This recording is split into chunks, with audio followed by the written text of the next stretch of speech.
বন্ধুসকল আজি আপোনালোকৰ মাজত লৈ আহিছোঁ এইটোৱে কথা কালি যেটো পাতিলোঁ যে ৰিণ্টু আৰু নন্দিতাৰ কথা।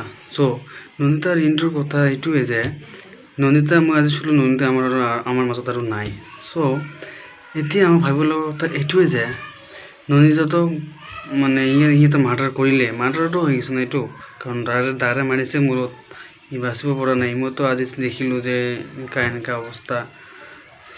এতিয়া ভাবি লোৱা কথা এইটোৱে যে এতিয়া ৰিণ্টুক কি শাস্তি দিব বা শাস্তি হ'ব না ৰেহাই দিব না বেল দিব, মানে ভাবিব লগা কথা। এইটো কিন্তু ভাবিব লগা কথা, মানে আজি যদি ইয়াত ৰিণ্টু যদি উচিত শাস্তি নহয়, কালি আৰু 100টা ৰিণ্টু ওলাব। এইটোৱে কথা যে যেতিয়ালৈকে ভিডিঅ' ট্ৰেণ্ডিঙত থাকে তেতিয়ালৈকে ইয়াৰ হাহাকাৰ চলি থাকে, হেচটেগ চলি থাকে। যেতিয়ালৈকে ট্ৰেণ্ডিং নোহোৱা হয় আৰু এইটো আৰু নহয়, মানে কি শাস্তি হয় কি হয় নহয় একোৱে নাই। যেতিয়ালৈকে ৰিণ্টুক উচিত শাস্তি দিয়া নহয় তেতিয়ালৈকে অসমৰ ছোৱালী ছেফ নহয়।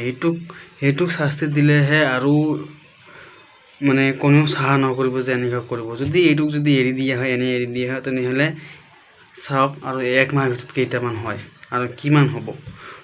মই আপোনালোকক এইটোৱে ক'ব বিচাৰিছোঁ যে চবকে ভিডিঅ'টো শ্বেয়াৰ কৰি দিয়ক আৰু চবকে যেন জানি পায় যে ৰিণ্টুক উচিত শাস্তি দিব লাগে, উচিত দিব লাগে।